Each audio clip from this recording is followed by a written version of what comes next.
Green Geeks and Nerds, I'm Lady Universe and White and Nerdy, and to think that I almost did not have the perfect shirt to wear for this occasion, and yet I did.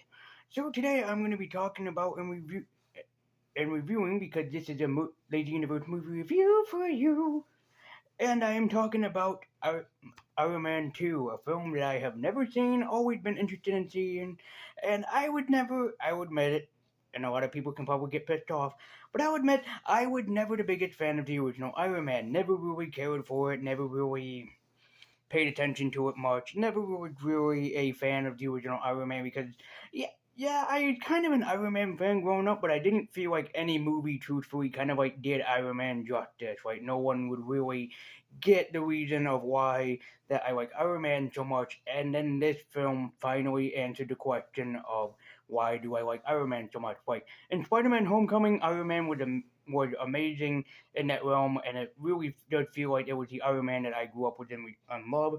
And in the original Iron Man, yeah, I'm sorry to admit it, but he did not feel like Iron Man to me. But in Iron Man 2, it really does feel like he's Iron Man to me. This kind of makes me feel so dumb because there's people like that are like talking about superhero films, horror films. Like people are talking about Godzilla minus one. Some people are talking about Five Nights at Freddy's still, the movie that is. Some people are talking about Blue Beetle and the Marvels and whatnot. And I'm over here shit chatting about a movie that I've never seen from the late 2000s. Dear God, that if this doesn't reference at the channel, it's basically like golden oldie type of territory or nostalgia and everything, then you know that there is something wrong. I feel more nostalgic than nostalgia critic. But yeah, man, Iron Man 2, it is finally here to the film that I've always wanted to see, and now I can finally voice my own opinions and own thoughts upon Iron Man 2 and my own complete collection. So just to point this out for people that haven't seen Iron Man 2 yet, probably just like me, there will be some slight spoilers in this review, so I'm just warning you right now that there will be spoilers ahead. So Tony Stark is finally back. It's been a while since he's been back in the reins as Iron Man, and that he feels pretty good in all sincerity coming back onto what he's known best. This Tony Stark is still a douchebag. This Tony Stark still kind of does things his own way. He does it his half-ass backwards kind of way. But there is a point to why he acts so much like an asshole in this movie. As we find out, Tony's heart is getting worse. It's actually deteriorating faster and faster. And the more that he tries to find a use for it, the faster that it just goes completely dark. So the reason why this Iron Man is a complete jackass and a complete dope is because he's dying. He doesn't have any more reason to live. He's on his last life, and he's knocking at that door. Now, if you're a casual Marvel fan like I am, and if you follow like Marvel Entertainment, Marvel Studios, whatever that they're calling themselves now, you know that definitely Robert Downey Jr. was talking about retiring and basically never coming back as Iron Man, basically considering that the character, in a sense, was dead. And this was long before, I think it was Infinity War, where he did the heroic send off and the heroic death. And at the time, he got into a lot of trouble with Marvel Studios, where Marvel Studios was attempting to replace him as someone else with Iron Man, and that never did come true. But you do get the sense of feeling that this story is basically playing upon that Tony Stark could possibly die in this film, and that's why Robert Downey Jr. was going, "I'm done, I'm out, see you guys later," and you can definitely see his reasons why. Very, very closely, if you pay attention to it, you do get the sensation of why Robert Downey Jr. is kind of going, "Yep, see you later, goodbye," and that is because of the story that is involved in this film. Like, we know that Iron Man is getting worse, that he's getting sicker. We know that his heart is deteriorating faster and faster and faster, and that he's trying to find a reason to live. And then we find out later on in the film that it was actually Tony Stark's father, Howard Stark, that actually gave his son a proper reason to live by finding him a substantial heart source. This is also where we get the first introduction of Black Widow into the Marvel Cinematic Universe. This is the first movie that we get to see Natasha going up against anybody and everybody.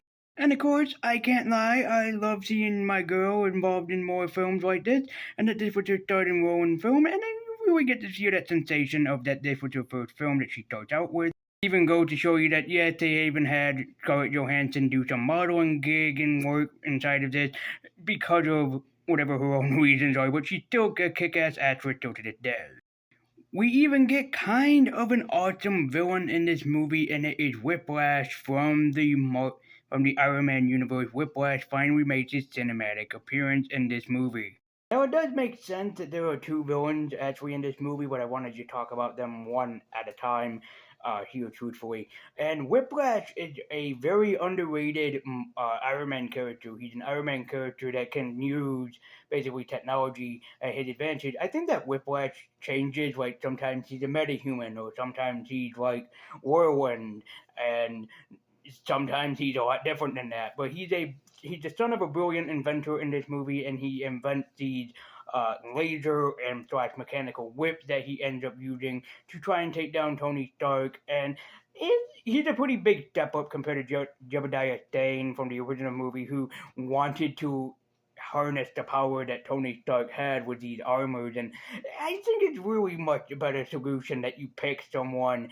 from the Iron Man universe that can kind of measure up to Tony Stark, an example, and basically that Whiplash is a character that can do that.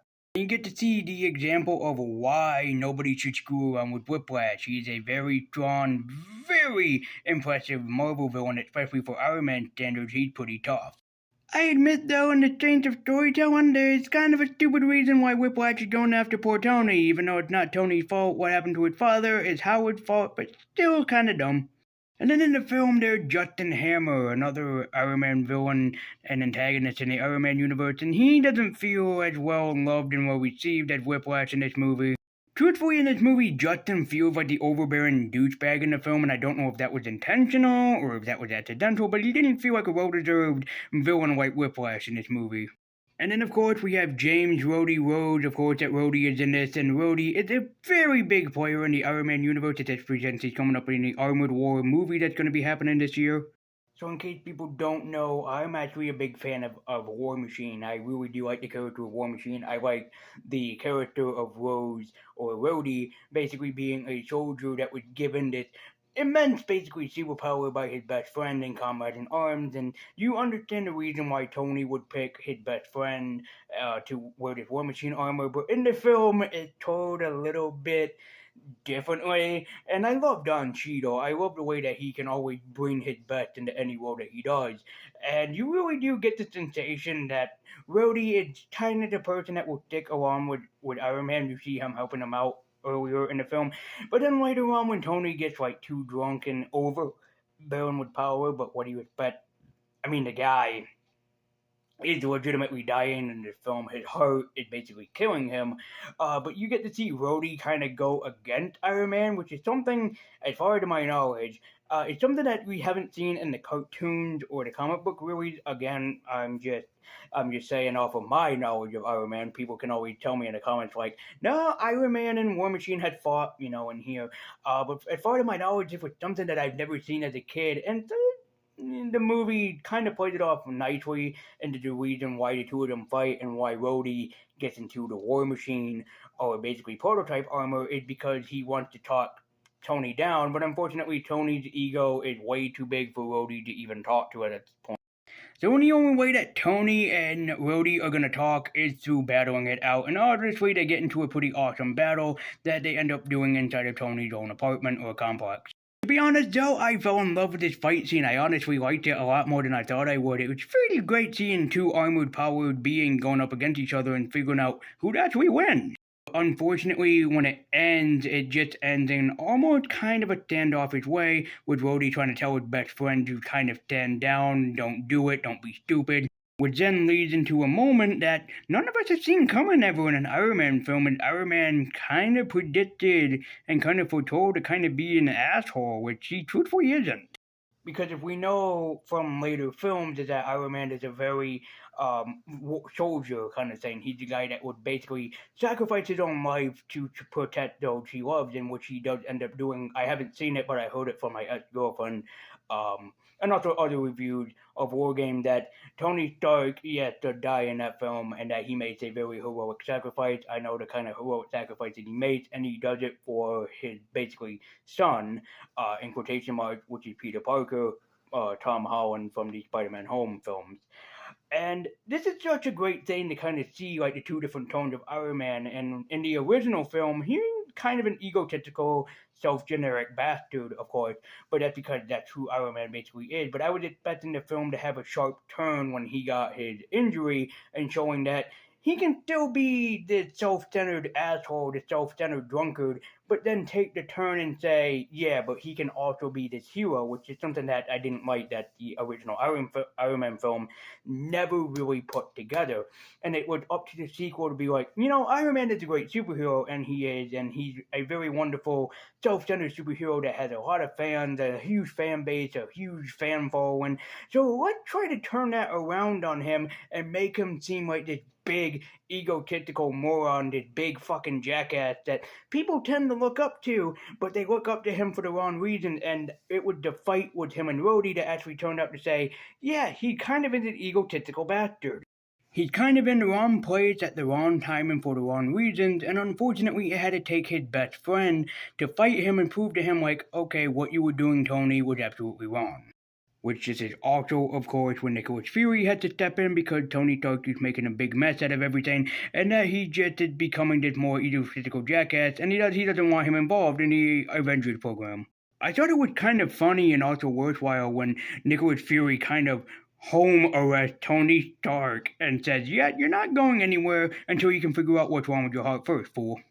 This is also when we find out from the film that Tony watches from Howard Stark is that Howard is doing all of this for Tony, even though Tony said that they didn't have the best relationship.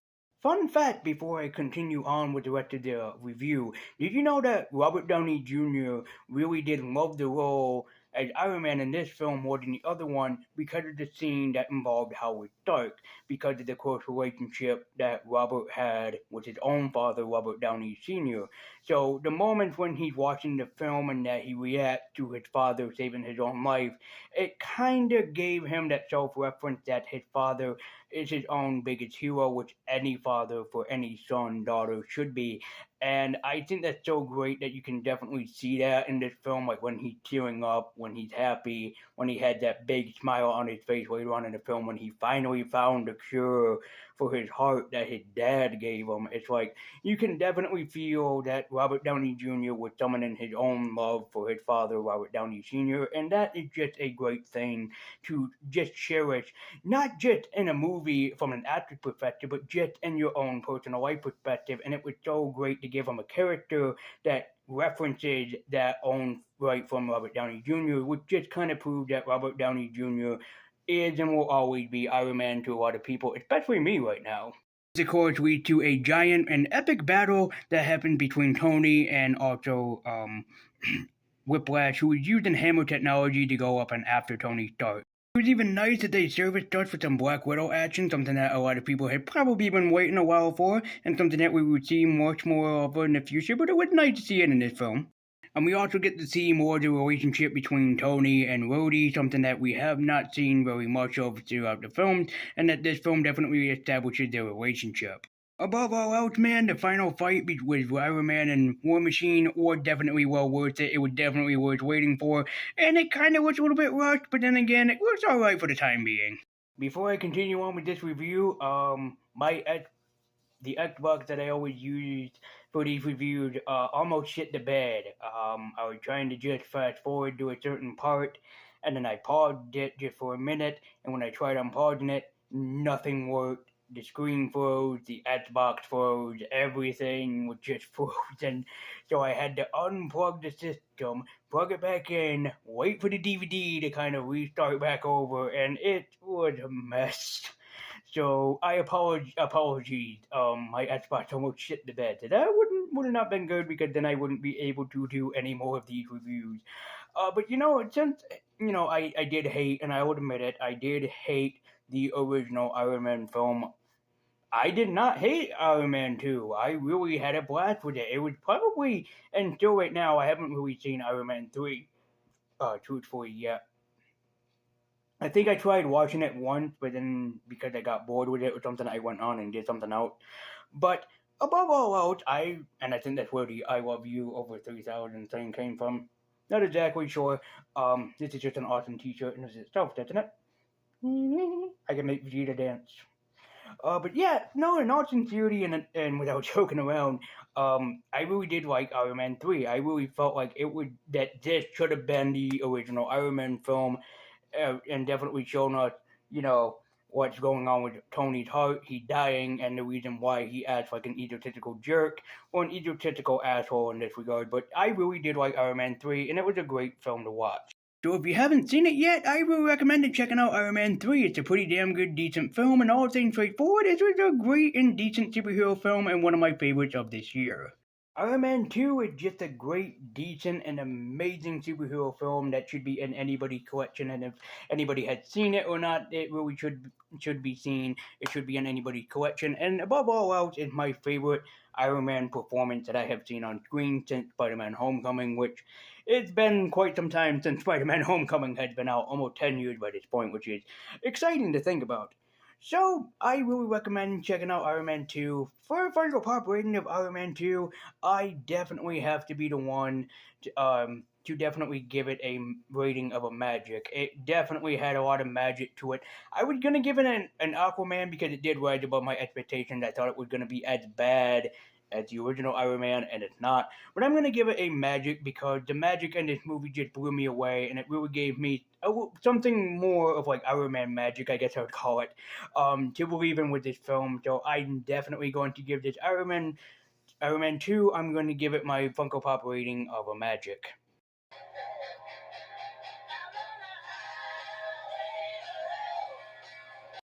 Guys, as always, thank you so much for watching. Be sure to like, comment, and subscribe. Follow me at Twitter with a link in the description down below. And let me know if if you're a fan of Iron Man, or if you're a fan of a different Iron character, maybe it's War Machine, maybe it's Iron Heart, maybe it's Iron Patriot. Let me know who your favorite Iron character is or Iron themed superhero is in the comment section down below. And mine definitely would probably have to be Blue Beetle. Nothing against Iron Man or anything. I just don't really necessarily have a favorite Iron character in all truthfulness, but I've always kind of been an off-on fan of Iron Man. Some years I'll hate him, some years I'll love him. It just all depends. So thank you guys so much for watching. And be sure to like, comment, and subscribe. Click that bell icon to be notified every single time to make an upload, just in case if you have missed one. And to see more videos like this, be sure to like and let me know. And also, if you have a movie that you'd like to see me review on this channel, leave it in the comments down below. Or just make sure that you follow me on Twitter to be notified if I am working on doing a review of that movie, of a said movie that you want to see me review. So thank you guys so much for watching. I believe in the universe. I've been Nerdy. Keep your keen on. And until next time, guys, take care.